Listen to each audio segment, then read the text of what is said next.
نہیں پہلے تو بات میں آپ کے پروگرام کے توسط سے یہ کلیئر کرنا چاہتا ہوں کہ کوئی امتحان کینسل نہیں ہو رہے ہیں. کوئی امتحان کینسل نہیں ہوا؟ امتحان ہوں گے اور افواہیں لوگ ادھر ادھر سے اڑا دیتے ہیں، لیکن میں یہ ریکویسٹ کروں گا سب سے کہ جب تک وفاقی ایجوکیشن منسٹری کوئی ایسی اناؤنسمنٹ نہیں کرتی تب تک کسی افواہ پہ دھیان نہ دیں. اور وہ بھی لیکن اب اس میں ایک جینوئن سوال یہ پیدا ہوتا ہے کہ ایک طرف حکومت کہہ رہی ہے کہ احتیاط کریں اور بہت سی جگہوں پہ سمارٹ لاک ڈاؤن بھی ہو رہا ہے، دوسری طرف آپ کہہ رہے ہیں امتحان ہوگا. نہیں، میں آپ کو بتاتا ہوں ہوا کیا تھا. تھوڑا سا اس کا بیک گراؤنڈ بتانا پڑے گا. بیک گراؤنڈ یہ ہے کہ پچھلے سال جب یہ کووڈ آیا تو سب کو پاس کر دیا بغیر امتحانات کے. تو اس میں بہت سارے پیچیدگیاں پیدا ہوئیں، بہت سارے گھپلے بھی ہوئے، اس میں بڑی شکایتیں بھی آئیں اس میں کہ جی گریڈ صحیح نہیں دیے، کسی کو اوپر دے دیے، جو جینوئن اسٹوڈنٹس ہیں ان کو نہ ملے وغیرہ وغیرہ. تو اس کے بعد سارے پاکستان کے ایجوکیشن منسٹر، جس میں پیپلز پارٹی کے سعید غنی، نون لیگ کے گیلانی صاحب جو اے جے کے ہیں، سب نے مل کے فیصلہ کیا کہ اس سال ایگزام ہوں. ایگزامز کی ڈیٹ شیٹ، اچھا وہ جو کیمبرج کے ایگزام کی ڈیٹ شیٹ ہوتی ہے وہ پیچھے سے آتی ہے، ان کی گلوبل ہوتی ہے. تو پھر اپریل میں آ کے جس وقت بیماری نے ایک دم شدت اختیار کی تو بادل نخواستہ یہ فیصلہ کیا گیا کہ سارے امتحان ملتوی کر دیں. اور کیمبرج کا جو نیکسٹ سائیکل ہے امتحان کا وہ اکتوبر نومبر میں ہوتا ہے. لیکن پھر ہمیں کہا گیا کہ جی جو بچے اس وقت بیرونی یونیورسٹیز میں جا رہے ہیں یا جنہوں نے مطلب اور کوئی مجبوری ہے تو ان کے لیے کوئی موقع دے دیں کہ تاکہ وہ اپنے سال ان کا ضائع نہ ہو. تو اس لیے ہم نے کہا کہ مجبوری کے تحت اگر کسی کو ضروری ہے امتحان دینا، کوئی فورن یونیورسٹی کی وجہ سے، کسی اور وجہ سے، تو اس کے لیے ہم اجازت دے دیتے ہیں کہ وہ امتحان دے لیں. تو اس وقت صرف A2 جو ہے یعنی کہ جو فائنل کلاس ہے اس کا امتحان ان لوگوں کے لیے ہو رہا ہے جو کسی نہ کسی وجہ سے چاہتے ہیں کہ وہ ابھی امتحان دے لیں.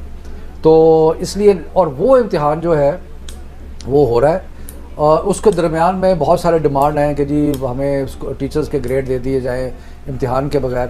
حامد صاحب آپ کو پتہ ہے کہ پاکستان کے اندر آپ اور میں بھی جب امتحان قریب آتا تھا تو 2-3 مہینے پڑھائی کرتے تھے. کوئی 2-3 ہفتے کرتا تھا، کوئی مہینہ کرتا تھا، کوئی ڈیڑھ کرتا تھا. رانا صاحب شاید 6 مہینے کرتے ہوں. رانا صاحب سارا سال تیاری کرتے تھے. تو زیادہ تر تو اگر امتحان بھی نہیں ہوں گے تو کوئی پڑھے گا ہی نہیں، کوئی تیاری نہیں کرے گا. سو اس لیے امتحان ان بچوں کے لیے ہو رہے ہیں. باقی بچوں کے امتحان جو پوسٹ پون ہوئے ہیں وہ اکتوبر نومبر میں ہوں گے. اور انشاءاللہ تعالیٰ اللہ کرے گا ویکسینیشن کی وجہ سے، باقی چیزوں کی وجہ سے حالات جو ہیں وہ آلریڈی کوئی تھوڑا سا ہمیں بہتری نظر آنی شروع ہوئی ہے. تو انشاءاللہ میں بڑا پر امید ہوں کہ اور ایک اور چیز میں اناؤنسمنٹ کر دوں کہ 15 جون کے بعد انشاءاللہ تعالیٰ جس طرح ابھی ہمیں لگ رہا ہے کہ شاید تھوڑا سا تو FA/FSC کے اور وہ امتحانات جو ہیں وہ بھی ہوں گے. یونیورسٹیوں کے امتحانات کے حوالے سے بھی لوگوں کے کچھ کنسرنز ہیں، اس کے بارے میں کچھ بتائیں گے؟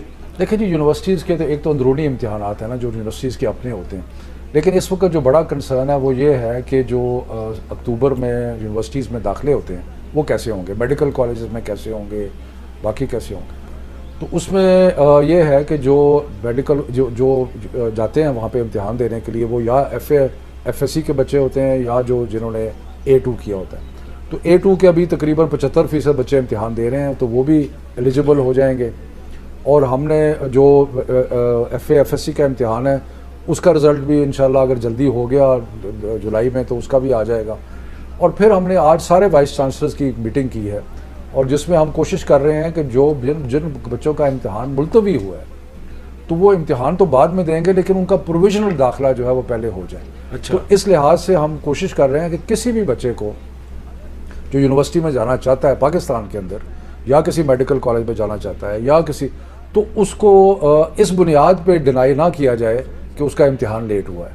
تو ہماری انتہائی کوشش ہے کہ سارے بچے جو ہیں وہ یونیورسٹیز میں اور میڈیکل کالج